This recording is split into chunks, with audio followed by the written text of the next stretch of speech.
बहुत सारे पेशेंट्स ऐसे होते हैं जिसमें मल्टीपल प्रॉब्लम्स होते हैं। मल्टीपल प्रॉब्लम्स मतलब किडनी का प्रॉब्लम है, डायलिसिस है, हार्ट का प्रॉब्लम है, लीवर का प्रॉब्लम है, किडनी। तो ऐसी कंडीशन में क्या होता है, पेशेंट्स एक जगह यदि गए, वहाँ पे ट्रीटमेंट उनका हुआ, फिर वो वहाँ पे ही अटक जाते हैं, वहाँ से वो दूसरे जगह जा नहीं पाते। ऐसे पेशेंट्स में जब तक हम पेशेंट का कंप्लीट ट्रीटमेंट ना करें, मतलब डायलिसिस भी करें, उनके हार्ट का भी काम करें, सर्जरी भी करें, सारी चीज़ें हों, तो पेशेंट को बेनिफिट ज़्यादा होते हैं। जैसे एग्जाम्पल के तौर पर मैं बताता हूँ, जैसे ये पेशेंट्स हैं हमारे, जब ये सात्विक जी हमारे यहाँ के नेफ्रोलॉजिस्ट हैं, इनके पास ये पेशेंट्स पहले आए, इनको डायलिसिस का प्रॉब्लम, किडनी का प्रॉब्लम था, किडनी की वजह से ये रिपीटेड डायलिसिस हो रहा था, बार बार इनकी डायलिसिस की जरूरत। फिर उनको लगा कि इसमें डायलिसिस के साथ थोड़ा हार्ट का भी प्रॉब्लम लग रहा है। इनके बाद इन्होंने रितेश जी से बात की, और पेशेंट जब हमारे पास है तो इनको हार्ट अटैक हुआ था, 2 बार 3 बार फेलियर की हिस्ट्री थी, पेशेंट बाई पैप पे थे, सांस नहीं ले पा रहे थे, प्रेशर स्लो था।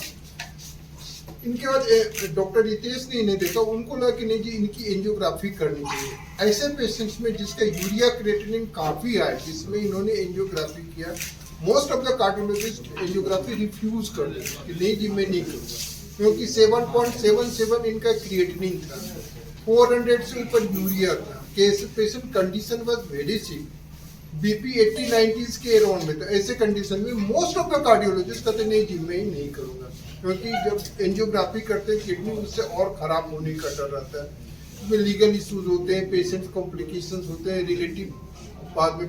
बट इन्होंने डेयर किया, इन्होंने एंजियोग्राफी किया, जो कि I will really thanks to him कि इन्होंने ऐसे कंडीशंस में एंजियोग्राफी किया। एंजियोग्राफी करने के बाद अब जो सिचुएशन थी, इनकी हार्ट की आर्टरी बंद थी। अब हार्ट की आर्टरी बंद थी, ऐसे कंडीशन में जब यूरिया क्रिएटिनिन भी है, पेशेंट का बीपी लो है, पेशेंट बार बार फेल्योर में जा रहा है, then we contacted Dr. Archana. She is the critical care specialist in our hospital. She has managed this patient को उन्होंने 2 से 3 दिनों में बढ़िया मैनेज किया, काफ़ी बढ़िया, जो कि पेशेंट्स के बाईपैप हट गए, बीपी बेटर हो गए, सेचुरेशन बेटर हो गए, पेशेंट काफ़ी कंफर्टेबल हो गए। देन एट दैट टाइम फिर उन्होंने एडवाइस की कि नहीं जी अब इनकी सर्जरी होनी चाहिए। इस कंडीशन में जबकि पेशेंट्स की डेली डायलिसिस हो रही है, यूरिया क्रिएटिनिन इतनी है, सर्जरी 99% कंडीशन में लोग रिफ्यूज करते कि नहीं जी सर्जरी, क्योंकि इसमें आउटकम बहुत पुअर होता है। बट यह है कि हम लोगों ने कंबाइंड एफर्ट्स लगाए, cardiologist, surgeon, critical care and nephrologist, सभी ने कंबाइंड एफर्ट्स से सभी एक डिसीजन, कंबाइंड डिसीजन लिया। हम लोगों ने आपस में डिस्कस किया केस को कि नहीं जी इनकी ये कंडीशंस है, इनको इस ढंग से सर्जरी करनी चाहिए। फिर इनका जिस दिन सर्जरी थी उस दिन सुबह इनकी डायलिसिस की गई, वो अर्ली मॉर्निंग डायलिसिस करने के बाद फिर इनकी सर्जरी की गई। एंड सर्जरी के बाद with God grace patient is doing very well. इनकी जो डायलिसिस की फ्रीक्वेंसी थी वो भी काफ़ी बेटर, एंड पेशेंट काफ़ी बेटर है, आपके सामने है। मैं रितेश जी से एंड सात्विक जी से भी बोलूँगा वो अपने व्यूज इसमें डालें। और मेन चीज हमारा यह है कि ऐसे पेशेंट सिर्फ यहाँ पे, क्योंकि मोस्ट ऑफ द सेंटर यदि डायलिसिस के पास गया पेशेंट तो वो कहता ना जी इतनी कंडीशन खराब है, इनको तो आगे कहीं भेजो ही नहीं। इन्होंने डेयर करके ये पेशेंट्स को आगे फॉरवर्ड किया, दैट इज इम्पोर्टेंट। फिर कार्डियोलॉजिस्ट भी डेयर करके इनका एंजियोग्राफी करना, ये भी बहुत बड़ी चीज है। आप यहाँ पे भी किसी से पूछे कि यूरिया क्रिएटिनिन यदि 1.8 भी होता है तो रिफ्यूज कर देते जी नहीं एंजियोग्राफी नहीं करेंगे, बट 7.7 पे इन्होंने एंजियोग्राफी की। It is very dairying things.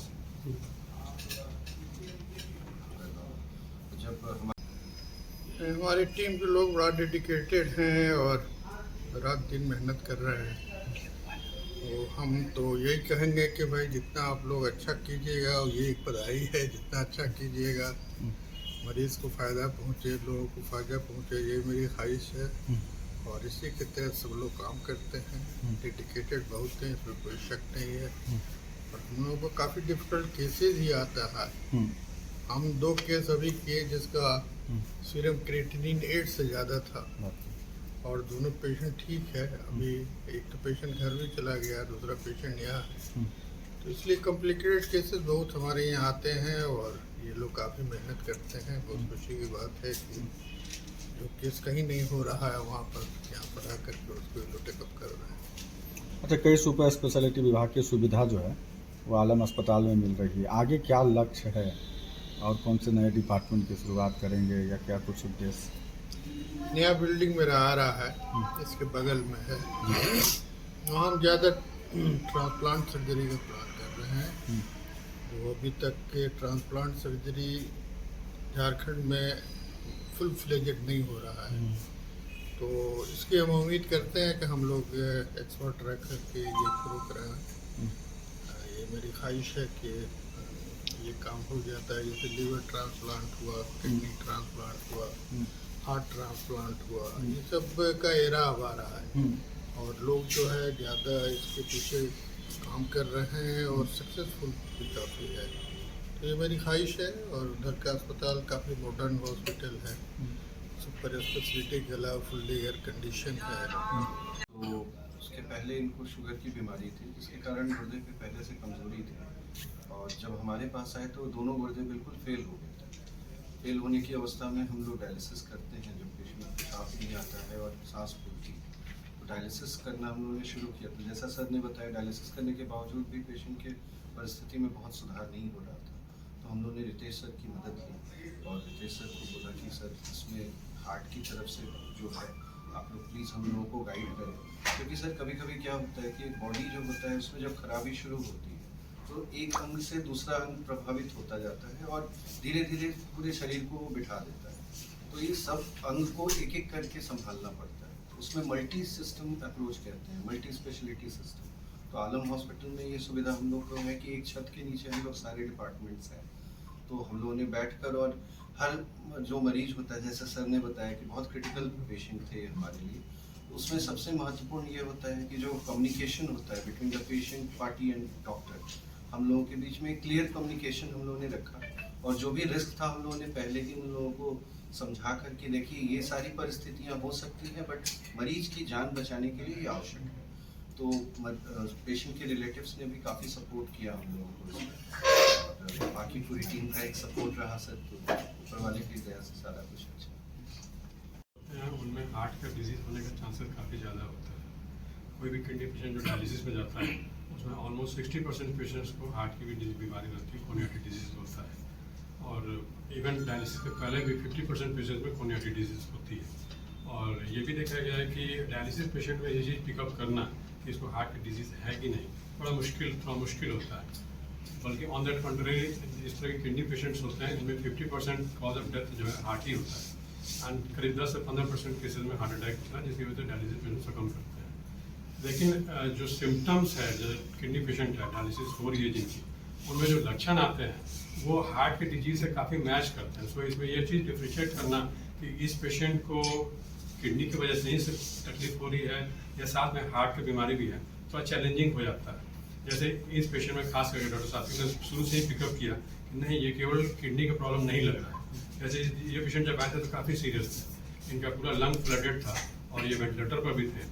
इनके डायलिसिस हुई, एक बार डायलिसिस हुई, दूसरे दिन फिर डायलिसिस हुई और ये इंप्रूव नहीं कर रहे थे। दूसरे दिन तीसरा दिन लगातार डायलिसिस हुआ। 3 डायलिसिस के बाद भी इनकी सांस फूल रही थी, ईसीजी में चेंजेस थे, कार्डियक एंजाइम्स बढ़े हुए थे।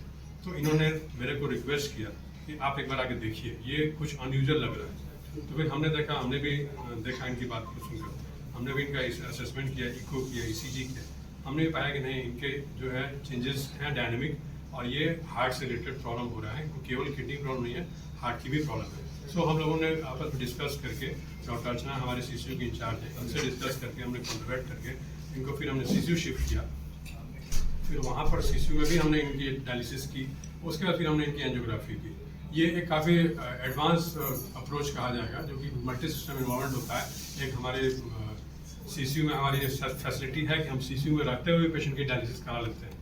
तो जैसे सर ने बताया कि जिस दिन सर्जरी हुई उस दिन उसके पहले से डायलिसिस हमारे सीसीयू में ही हुई और उसके बाद फिर सर्जरी के लिए गए। इसी तरह से इनकी डायलिसिस हुई, उसके बाद फिर एंजियोग्राफी के लिए गए, फिर हमने एंजियोग्राफी की। और ऐसे पेशेंट्स में यूजुअली हम लोग एक्सपेक्ट करते हैं कि इनमें जो है ब्लॉकेज ज़्यादा होगा और इन पेशेंट्स में बाईपास सर्जरी ही फायदेमंद होती है। सो आफ्टर एंजियोग्राफी हम लोगों ने तय किया कि नहीं, इनको बाईपास सर्जरी की जरूरत है। डॉक्टर अवैध से कॉन्टैक्ट किया हमने और का एक कंबाइंड एफर्ट रहा, अच्छा एफर्ट रहा। डॉक्टर अर्चना ने पेशेंट को स्टेबल किया, मैनेज किया, फिर हम लोगों ने सर्जरी तक गए। सर्जरी में बाकी रिजल्ट जो है आपके सामने है।